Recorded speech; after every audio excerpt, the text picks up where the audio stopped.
NABN,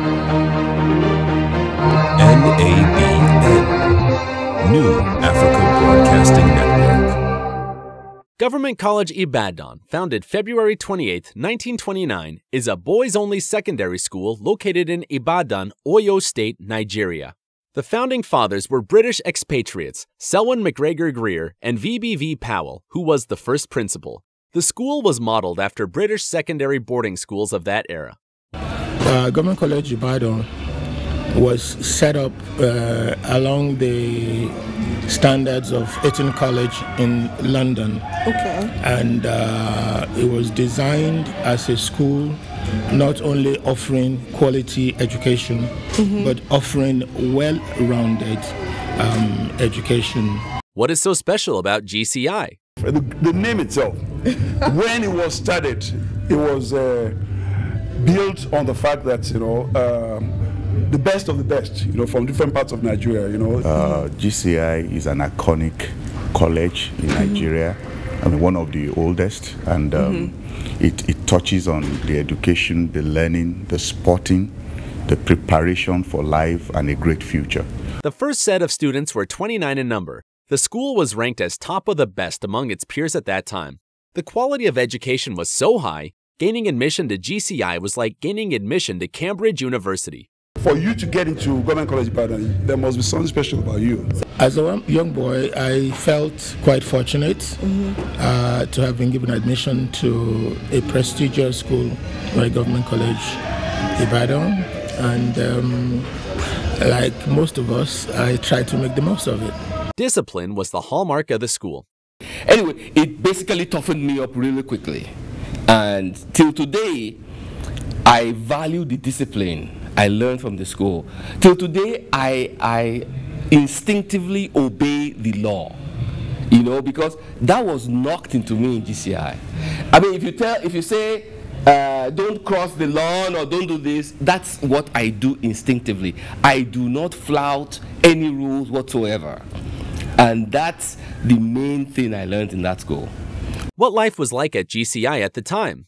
When a new boy gets into GCI, the first thing is that whatever your background, whether you're from a rural family, whether you're from a rural area, you've never seen street lights before, you've been sitting in the the palace. When you get to GCI, it's like the first take off your robe, okay, and you come down to the level. For me, GCI was a shock. I grew up, a pampered little boy, being driven to school, being driven to elementary school, we used to call it primary school, and I got to GCI my first time away from home. I mean, I didn't know how to handle myself. I couldn't even make my own bed. So you can imagine the kind of shock at 11 years old, showing up in this place and be totally responsible for myself. As a young boy in GCI, well, it was a little scary, because you were away from home, but it was a home away from home, because we had what you call a school family. You get into GCI and you are a Form 4 boy. You appointed a Form 4 boy who takes over as your school teacher, as your mentor, who teaches you the ropes. He protects you and just guides you. And when you have any problem, you can always go to him. There are three things that I can tell you that I really enjoyed.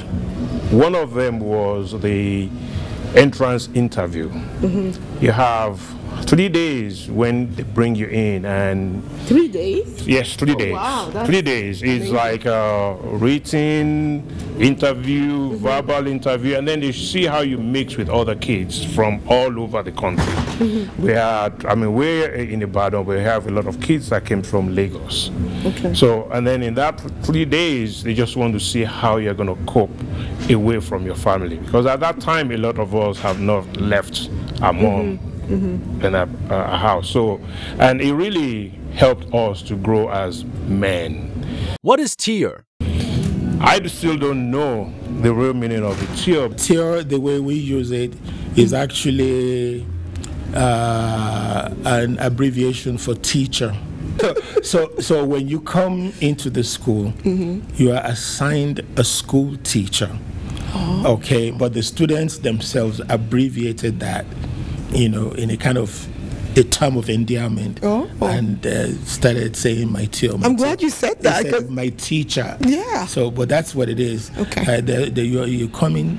They appoint a school teacher for you. Usually, the school teacher is 2 years your senior. Yes. So he's been through the process. He understands the culture and the traditions of the schools, understands all the rights and wrongs, do's and don'ts, and he is kind of responsible for you in a way, because if you're badly behaved, it's going to reflect on your tier. The school dormitories were divided to 5 houses: Carr House, Field House, Greer House, Powell House, and Swanston House. These houses competed against each other, favorable, even till today, among the old boys. Everything was driven by merit. Everything was driven by competition. I mean, everybody was looking at what position. You're either first to third, in any subject. Each of the subjects, you have a position, not overall. And then you now come down to overall position. So it was a very competitive. In fact, my set in 1985, we were very, very competitive. Nobody was dominating the class in each of the hams till we finished. So it was a very, very competitive environment. And this was a culture that we think needs to be passed on. It's a tradition that we want to keep alive.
All students were required to complete a number of core courses in the arts and sciences. The courses were designed so that all students, no matter what their strengths were, obtained the basic skills of critical thinking, effective writing, effective oral communication, creative thinking, and problem solving. Students were expected to have good communication skills. They were expected to have good numerical skills. They were expected to do well in sports. It was, you go into the school, you are taught everything. You are taught everything, and the key issue is that graduating, you are sure of a bright future. Wow. In the decade of the 60s, over 78 distinctions were obtained by government college students in the examinations, an unprecedented achievement in Nigeria. Suffice it to say that the school boldly summoned in the decade of the 70s by upholding its laurels in both the academic and extracurricular fields.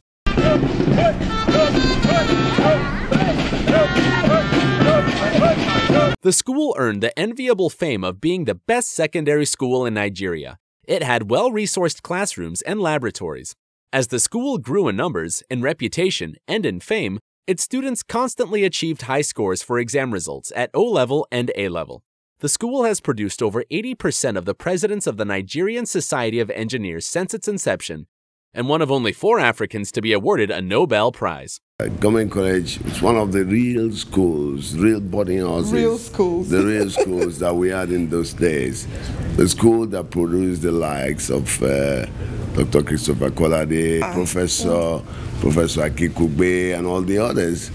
A lot of us are doctors, engineers, architects. In America here, we've had the first Nobel laureate from Nigeria, from Africa actually came from the Government College Ibadan. Oh wow! Professor Wale Soyinka. I'm what I am today by the special grace of God and the opportunity that I have, the unique opportunity that I have to have gone to government college. And I tell you, and I'm not saying this carelessly, I say it with all sense of responsibility. Anywhere a GCI boy goes to, we stand out. In my office, rather than hang all of the plaques, all of the awards that I have received over the years, what I hang behind my seat is my testimonial and an email written to me by a classmate of mine, Dende Alade. And it tells me, and it tells people who I am. It's a legacy that one is very proud of.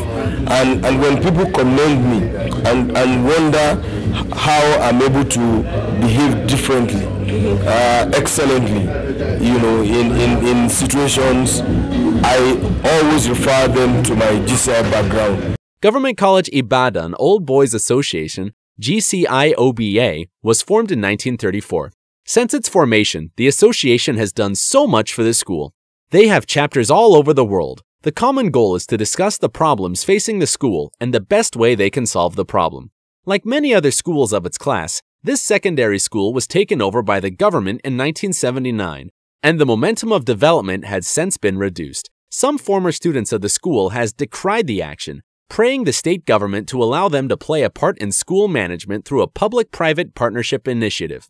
So can you give us a breakdown of some of the efforts that GCI Old Boys Association is making to ensure that the school, because I'm hearing that the school is not in a good shape. So can you just tell our viewers some of the efforts you're making or your association is making to improve the lives of the students, right? Yes. Thanks for giving me that opportunity. The school is in a very bad state of disrepair, and the quality of the students has gone down, the quality of the infrastructure has gone down. So what we're doing is to try to raise a GCI educational fund, to raise money to be able to fix the infrastructure, the roads, the schools, the buildings, the equipment, like the lab equipment for the science classes, and then to be able to also hire quality teachers. Because without quality teachers, we will not be able to produce quality students. That's true. And so that's a goal, to be able to go back to the high point where GCI was before. Earlier, that you're the chairman of the Educational Foundation, yes. So to raise funds, our first target is about 250 million naira. Oh, good. Yes, we are already. Are you getting close?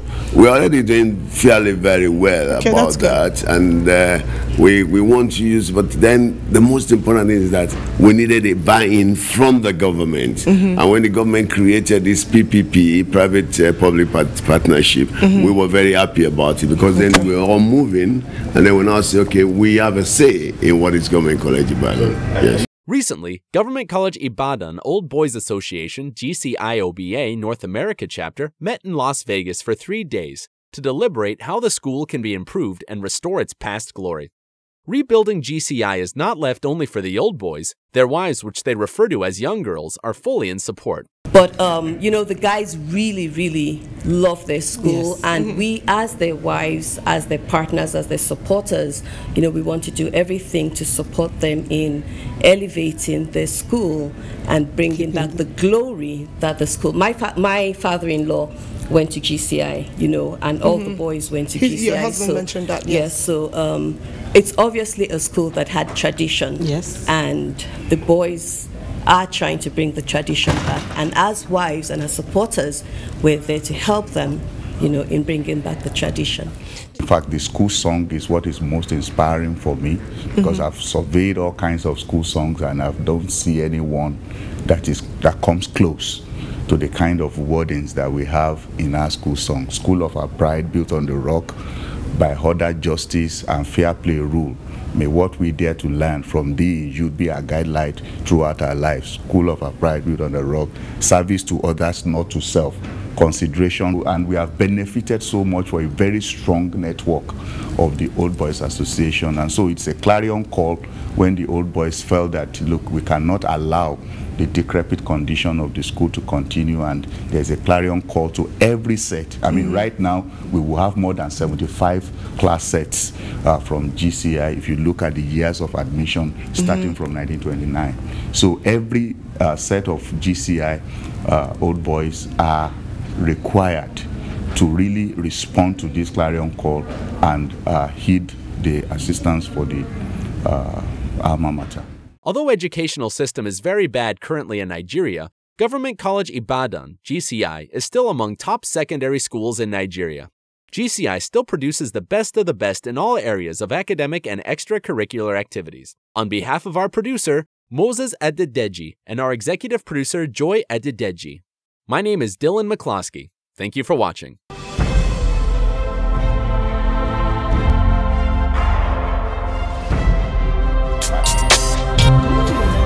We know the soup is going to be great, but eat in moderation. Oh, thank you.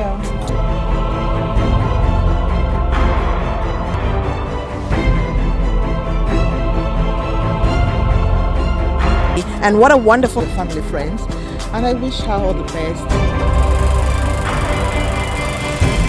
It's the most important thing a human being can do.